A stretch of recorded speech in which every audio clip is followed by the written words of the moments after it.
problema ni customer, umabot na ng 3/4 yung temperature dito sa kanya pero hindi niya alam na overheat na yun. Pa-start ko itong makina ni customer. Ayon kay customer, tumigil doon sa pag-ikot itong auxiliary fan niya. I-check ko yan mga boss. Tuktukan ko itong motor pan niya. Tapos ipapa-aircon ko yan kung gagana. Oh, gumana na. Pag ganyan na gumana yan mga boss, ibig sabihin may problema na itong motor. Pwedeng yung carbon brush niyan manipis na o kaya talagang dito na sa motor ang problema. Pero i-check ko yan maigi mga boss para sigurado.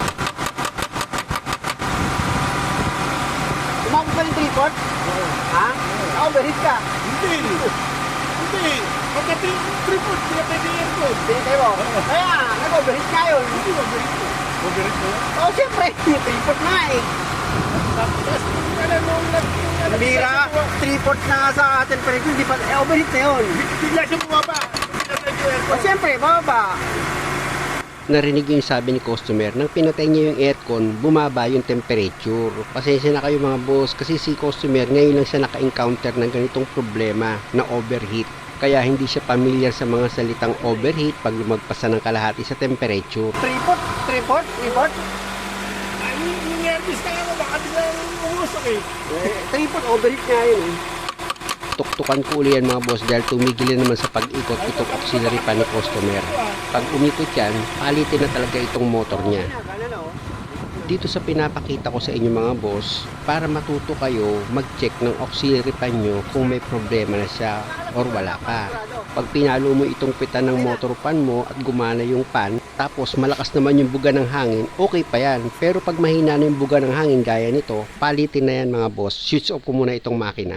Tapos ang gagawin ko dyan mga boss, kakalasin ko itong auxiliary fan ni customer dito sa aircon. Unang kakalasin ko dyan mga boss, yung dalawang bracket ng radiator ni customer. Meron niyang 2 bolt na number 10 na tatanggalin ka. Ayan mga boss, natanggal ko na yung 2 bolt, tapos yung 2 bracket niya, kinalas ko na rin. Tapos gagamit ako ng plier dyan para mailihis ko itong clamp sa pagkakaipit niya dito sa upper radiator hose. Dahil nga sa pagkaka-overheat nito mga boss, sumuka ito ng kalawang. Kaya nga kung mapapansin nyo yung auxiliary fan nito, yung housing niya, nagkaalat dun yung kalawang mga boss.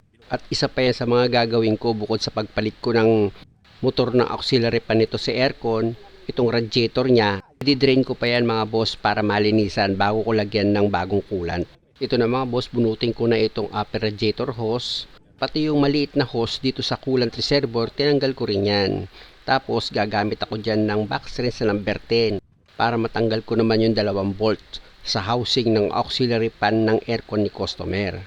Dyan kasi sa ibabaw mga boss, 2 yung bolt na tinanggal ko. Tapos sa ilalim yan, meron pang 1 bolt na number 10 na tinanggal ako. Ayan mga boss yung pangatlo.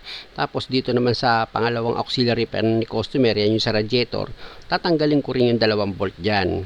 Tapos yung socket wire yan mga boss, hindi ko na naipakita sa inyo. Hugutin nyo lang naman yun, ipipress nyo lang yung socket wire, saka nyo hugutin. Para matanggal nyo na sa pagkakatusok itong auxiliary pan na isa. Yan mga boss, yung sa radiator yan, yan tinanggal ko. Ayan.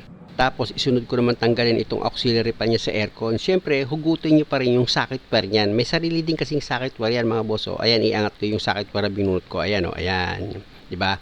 Ngayon, pwede mo na ngayon tanggalin itong auxiliary fan mo, yung pinaka-housing niya. Diyan nakalagay ngayon yung motor tsaka yung fan. Ayan mga boss oh. At dahil nga sa natanggal ko na itong auxiliary fan ni customer, gumamit ako diyan ng socket wrench na number 10. Tanggalin nyo muna itong nut, tapos isunod nyo itong pan, baliktarin mo ngayon itong housing, gamit ka naman ngayon ng socket wrench na number 10 para matanggal mo yung 3 bolt na nakalagay dito sa motor pan mo para mabunot mo yan dito sa housing niya. Ayan mga boss, tanggal ko na yung 3 bolt ano. Pwede mo na ngayon hugutin yan dito sa housing niya. Ayan, tanggal na.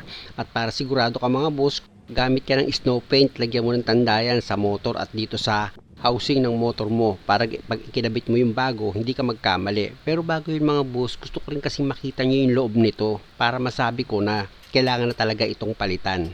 Actually mga boss, kung maganda pa yung motor nito, pwede yung carbo lang ang palitan mo kung manipis lang. Pero kung may tama na yung pinakamotor nito, wala na talaga.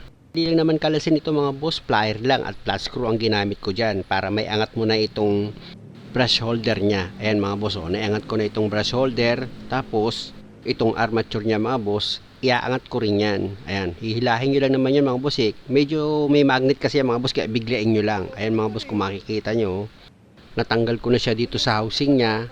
At ang una kong ipakita sa inyo dyan mga boss, itong holder ng carbon brush niya. Kung makikita nyo, ayan o, yung isa mahaba, yung isa manipis. Ibig kong sabihin mga boss, yung isang carbon brush niya manipis, yung isa naman mahaba. At ito namang tinatamaan ng carbon brush niya mga boss, kung maganda pa sana yan, pwede yung carbon lang ang papalitan, kaya lang malalim na siya. Tapos ito namang holder ng carbon brush niya, tingnan nyo, di ba? Ayan, hindi nyo siguro masyadong napansin kanina dahil mabilis kong pinakita, manipis na talaga siya.